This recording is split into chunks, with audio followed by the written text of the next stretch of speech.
Hello everyone, Paul Rogers. Today is January the 6th, 2018. We are looking at Bitcoin to US dollar 4-hour chart. Bitcoin is still struggling to break through this resistance level. It hit 17,000, bounced down, and it's reattempting as I'm recording this.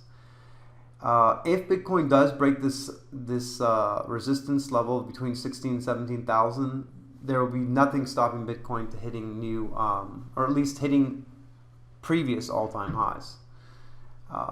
Obviously, there will be some resistance around the $20,000 level. Ethereum is testing all-time highs as we speak. If Ethereum can manage to break out, I see Ethereum heading to 1,300 pretty quick. And since Ethereum's breaking new all-time highs, there's not much resistance.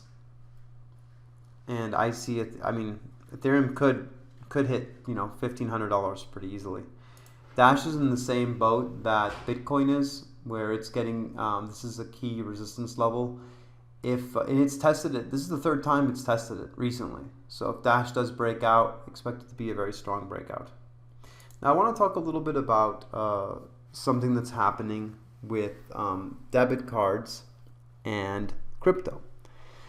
Now, I have a BitPay card myself, and I got it in the United States. And I mean, it works good in the United States. Outside of the United States, there's fees. I mean, I can still withdraw money from ATMs, and I can still use it as point of sale, my BitPay card. But recently, there's been a lot of headlines of I think ShakePay. I got an email from ShakePay saying that they're basically done for now. I'm sure they're looking for different solutions, but the ShakePay cards that people have aren't going to work anymore. WireX is having issues too. It seems like there's a war on crypto debit cards right now, and I mean, this is to be expected to some degree. The legacy banking system and the legacy credit markets are noticing. First, it's kind of, crypto is kind of like this nice little fuzzy puppy that runs up to you and, okay, it's kind of cute. I'll give it some food. And now the puppy's getting bigger. It's getting stronger. And it's starting to look at you like food. It's not happy with the little food that you're giving it. It's looking at you like, you might be tasty. I kind of feel like the legacy banking and credit systems have the same outlook at crypto. At first it was, oh, isn't that nice? Look at them. Oh, how nice. They have a $20 billion market cap. So cute, And they opened some doors for them and let them play a little bit. Well, now we are heading towards $1 trillion market cap. That's getting significant. Bitcoin's market cap is, it rivals Nike and some of the biggest companies in the world. So people are taking it more seriously. And I think that the legacy banking system is looking itself in the mirror and saying, now wait a minute. Could there be a day where people don't need us anymore? That's an interesting question to ask yourself. One of the main questions I get all the time is, okay, I buy cryptocurrency. How do I get money out of it? That reveals a lot. One, a fundamental misunderstanding of new investors. They view this as purely speculative and do not see it as having real value because they're asking, when can I convert it? Before they even buy it, when can I convert it to US dollars? Because that's what they value. Now,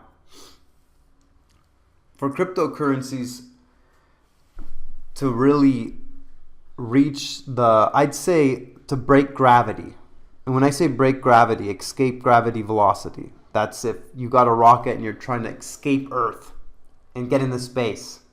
You need to have a certain amount of momentum to do it. Cryptos is going through the same thing right now. It is skyrocketing, trying to break trying to break the hold that gravity has on it and reach a place to where people won't ask that question anymore. They're not going to be thinking, when can I convert this back to fiat paper money? What they're going to be saying is, I don't need to. I want to hold my cryptos because I know other people value it. Right? It's going to be a thing to where it's like, cryptos is money. Because right now, it's not there yet. At least not to new investors. It's not there yet. Cryptos is not money yet. It's not common for me to find people on the street that will accept cryptos. It's even less common for me to find stores that will accept crypto directly. So we got some work to do. We're heading there in a hurry. But that's the challenge. The challenge is making cryptos real value to where they are money. Anyhow, those are just my thoughts today on what's happening, why Visa would put a roadblock on debit cards relating to crypto. It's obvious why they're doing that. You know, it's also obvious why banks are making it harder for you to wire money to exchanges like Coinbase. You start to read more and more articles about that, people having issues trying to buy crypto. Even if the governments are allowing it to happen, the banks are fighting it.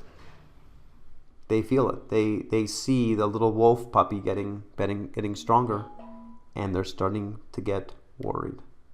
And they should. That's smart. That is smart of them. They know that they're going to get laughed at if they make a crypto, their own crypto, a Visa coin, MasterCard coin. No one would trust it. No one would even think twice. It would be a joke. It would be a meme.